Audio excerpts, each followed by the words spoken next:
El otro día vi un video de una profesora de secundaria que explicaba por qué había abandonado las aulas.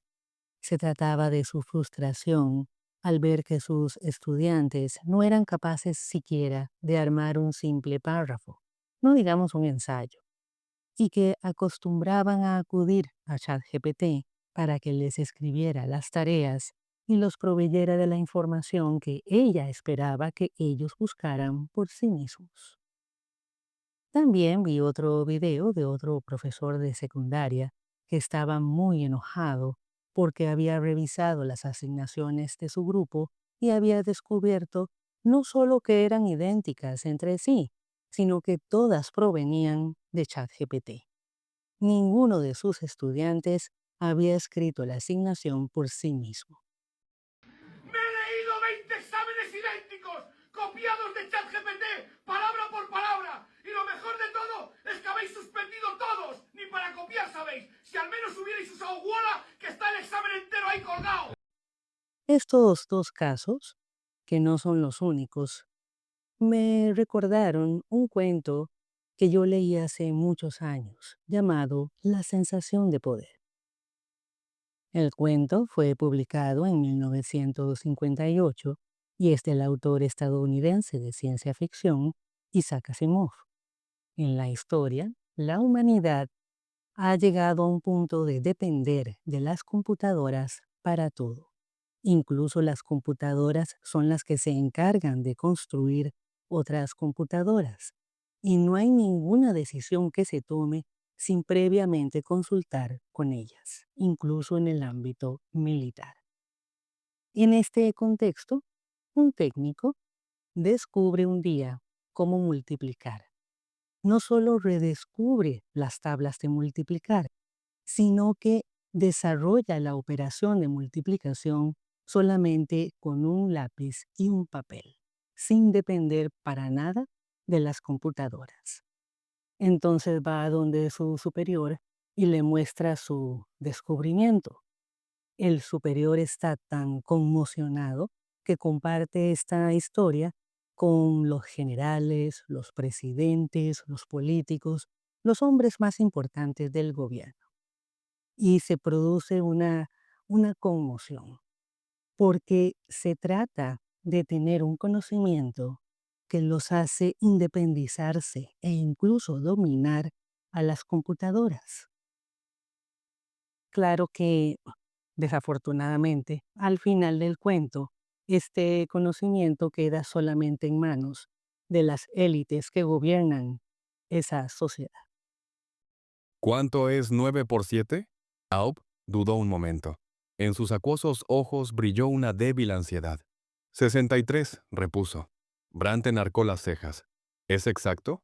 Compruébelo usted mismo, señor Brandt. El político sacó su computadora de bolsillo, oprimió 2 veces sus bordes desgastados y examinó la pantalla del aparatito.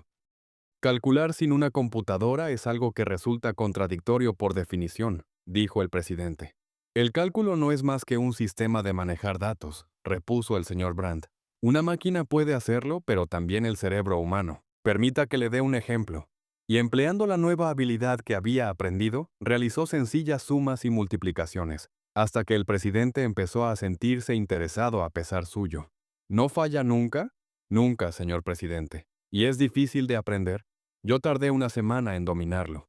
Creo que usted lo conseguiría antes. Desde luego, admitió el presidente. Reconozco que se trata de un interesante juego de salón, pero no le veo mayor utilidad. ¿Cuál es la utilidad de un niño recién nacido, señor presidente? De momento no sirve para nada, pero ¿no ve usted que esto señala el camino que conduce a la liberación de la esclavitud impuesta por la máquina? La multiplicación que acabo de efectuar para usted es una simple imitación del funcionamiento de una computadora. Asombroso.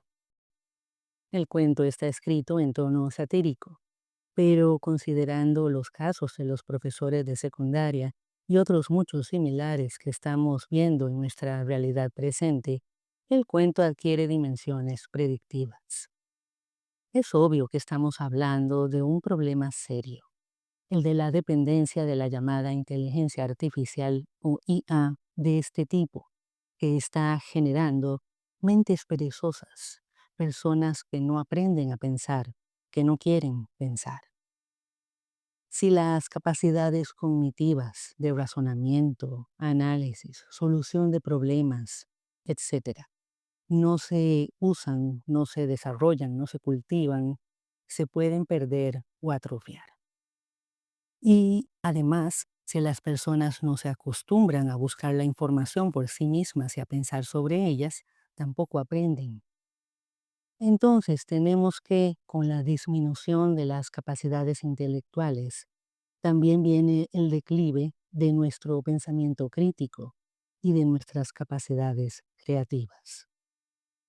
Por si fuera poco, se está produciendo una dependencia cada vez mayor de la información que provee la IA, una información que no se cuestiona, no se analiza, no se contrasta. Y es que no solo se trata de que este fenómeno está estupidizando a las personas y las está volviendo más ignorantes, es que también las expone a la manipulación informativa. Muchas personas no parecen comprender que la IA no es un ser pensante. Es un programa muy avanzado, sí, pero depende por completo de la información que le es suministrada por seres humanos. Ni siquiera comprende la información que está proveyendo. Esa información, en muchos casos, puede venir con sesgos, distorsiones, errores, opiniones, incluso mentiras. Y en ciertos campos, más que en otros, puede estar dirigida a obtener un cierto tipo de resultado.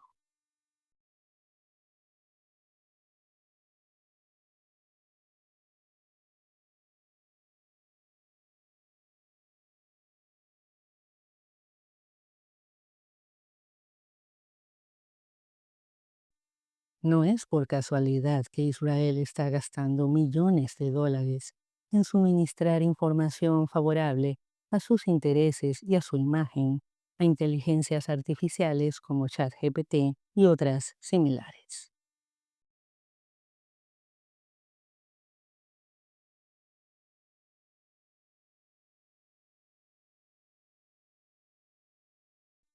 La solución a este problema es obvia. No depender de la IA para que piense por nosotros. No depender de nada para que piense por nosotros. Para cultivar nuestras capacidades intelectuales, cognitivas y creativas, debemos hacer uso de ellas y no depender de una herramienta, por más sofisticada que sea, para que reemplace nuestro pensamiento. Siempre es importante recordar que en un mundo donde la mayoría no piensa, siempre hay unos pocos que sí lo hacen y no necesariamente en bienestar de todos. Y ahí se los dejo. Hasta la próxima.